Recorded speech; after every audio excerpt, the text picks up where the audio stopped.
Je donne la parole à Nicolas Florian, ça me paraît normal, dans la mesure où j'ai parlé de lui. Voilà, Nicolas Florian, vous avez la parole.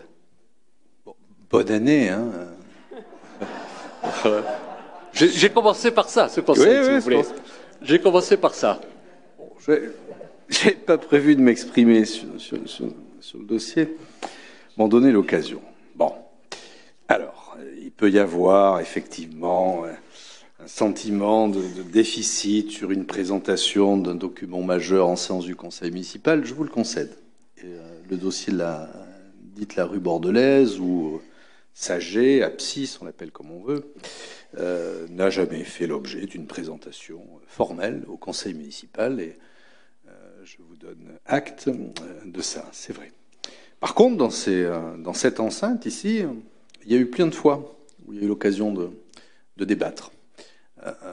Et en connaissance de cause, parce que je reprenais, en vous écoutant, les PV des séances du conseil d'agglomération, des gens qui s'exprimaient, notamment votre collègue de Mérignac, Madame Cassou-Schott, excusez-moi si j'écorche son nom, qui s'exprimait avec des chiffres, 68 000 m² de surface construite, dont 27 000 m² de surface commerciale. Monsieur Guichard qui s'exprime sur la typologie et la volumétrie des logements, X% de PLAI, tel pourcentage de PLU, PLUS, pardon, et ainsi de suite. Bon, le seul à ne pas s'être exprimé, c'était vous. Mais j'imagine que vous étiez concerté avec vos collègues, et notamment Madame Ajon, la regrettée Madame Ajon, qui, à l'époque, s'était exprimée au nom des élus socialistes bordelais et qui avait une connaissance très précise du dossier. Et c'est bien normal, d'ailleurs, parce que quand bien même il n'y aurait pas eu de présentation formelle en séance du conseil municipal, il y avait une maison du projet.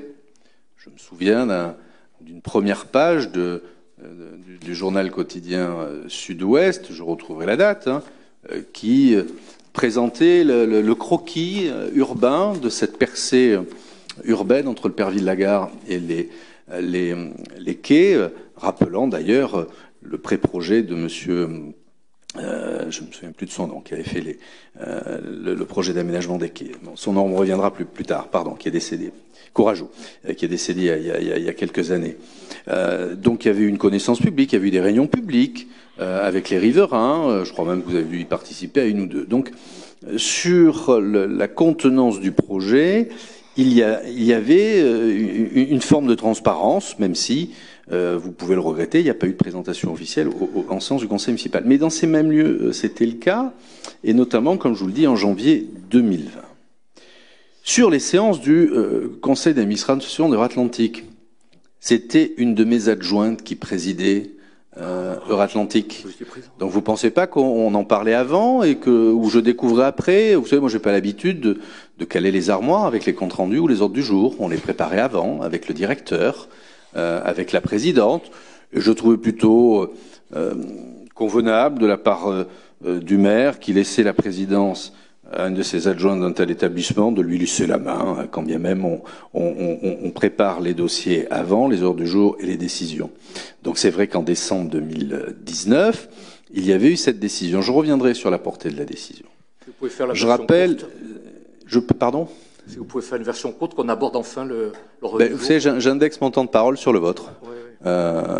Voilà. Je suis le maire, monsieur Florian. Ça vous a échappé? Bon, non, mais non, justement, on vous demande d'être le maire de plein exercice, ouais. pas celui qui est dans la nostalgie de son rôle d'opposant. Ne changez pas de sujet. Et par ailleurs, mais non, mais c'est vous qui m'amenez à changer de sujet. Vous êtes quand même extraordinaire. C'en est presque drôle. Donc sur... Attends, déroulez. Oui, écoutez, monsieur, vous n'êtes pas un maître d'école non plus. Déroulez. Et respectez la parole des autres. Déroulez. Donc sur le conseil d'administration de 2019, bien sûr qu'il y a eu une décision de prise. Et à double titre. La première, c'est qu'il y a eu une enquête publique officielle par l'État. C'est pas la ville, c'est pas la métropole, c'est l'État, la préfecture, qui a organisé une enquête publique d'octobre à novembre 2019, parce que ce projet implique, et on verra ce que vous nous en direz le moment venu quand vous le présenterez, implique une mise en compatibilité du PLU. Premier point. Donc c'était en connaissance de tous et de transparence. alors que vous expliquez, vous n'étiez pas au courant, bon, peut-être. Enfin, il y en a d'autres qui l'étaient pour vous. Non. D'autant plus qu'ils étaient proches de vous, qu'il y a le maire de Bègles, M. Rossignol-Puech, qui siégeait au conseil d'administration. Alors, si vous ne communiquiez pas ensemble à l'époque, c'est un peu dommage, mais j'imagine qu'avec toute l'audience que vous avez voulu donner, toute l'énergie que vous avez déployée sur ce dossier pendant la campagne électorale, et je vais y revenir, j'ose imaginer naïvement peut-être, mais que vous aviez eu l'occasion d'échanger avec M. Rossignol-Puech, qui était membre. Mais non, mais attendez, ou alors c'est que vous visiez dans une autarcie la plus totale. Et je comprends que ça puisse vous gêner, Monsieur. Revenez à Bordeaux, revenez à Bordeaux. Je comprends que ça puisse vous gêner. Non, ça me gêne pas du tout. Parce que par ailleurs, le PA c'est composé de collectivités et notamment de 3 villes, Bordeaux, Bègles et Florac. Donc, vu la proximité que vous aviez à Monsieur Puech, j'imagine que vous pouviez communiquer. Monsieur Florian, je suis en mesure de vous couper la parole au bout de 5 minutes, donc normalement j'aurais dû déjà vous la couper. Je comprends que ça vous gêne. Je vous demande de conclure, s'il vous plaît. Non, parce que c'est un sujet qui est long. Parlez-moi de Bègles, de Florac et de... Non, mais vous réécrivez l'histoire à votre sauce. J'applique le règlement intérieur, si vous continuez. Bon, mais coupez-moi la parole, mais dites-le ostensiblement, que quand ça vous gêne, vous coupez la parole. Concluez. Non, mais autrement, on reste chez nous. Donc je comprends que ça vous gêne. Donc Monsieur Rossignol-Puech, il a peut-être pas dû vous tenir au courant, Monsieur Respo, vous n'êtes peut-être pas tenu au courant. Bon, ça c'est le premier point. Second point, j'accélère le tempo. Second point, il y a cette enquête publique. Vous êtes le seul à Bordeaux à pas être au courant, dont acte. C'est pas très grave. Troisième point, sur l'engagement qui est pris avec le promoteur, l'aménageur Apsis, c'est vrai. Sauf que quand on est maire, on ne dit pas je peux ou je peux pas. Surtout quand on s'est engagé dans la façon où vous étiez engagé. On dit « je veux » ou « je veux pas ». Parce que le permis de construire, à ma connaissance, il n'a pas été signé. La disposition que j'avais prise personnellement, avec Patrick Bobet, président de Bordeaux Métropole, que certes on donnait un accord avec Apsis, mais par contre, que l'enquête publique, s'il doit y avoir une enquête publique, que la mise en compatibilité du PLU, là il y a eu une enquête publique, mais que sur le permis de construire et toutes les procédures réglementaires, on repoussait ça après le second tour des élections municipales, pour justement ne pas passer en force sur le dossier. Et que derrière, tant que le dossier et que le permis de construire, il y aura 3 permis de construire qui seront délivrés, qui sont à l'instruction.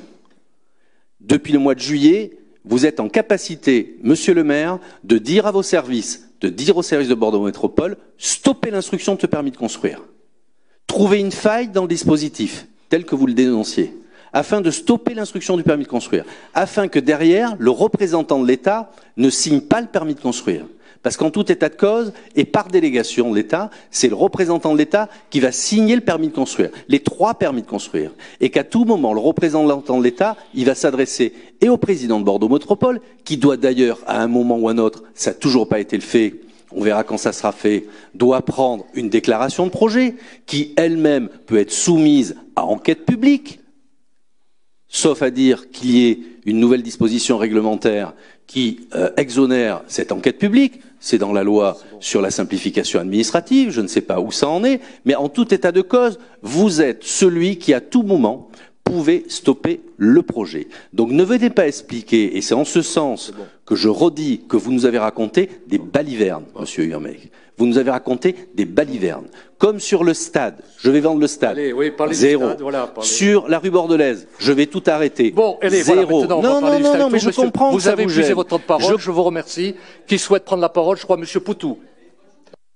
Poutou souhaite prendre la parole. Allez-y, Monsieur Poutou, vous avez la parole.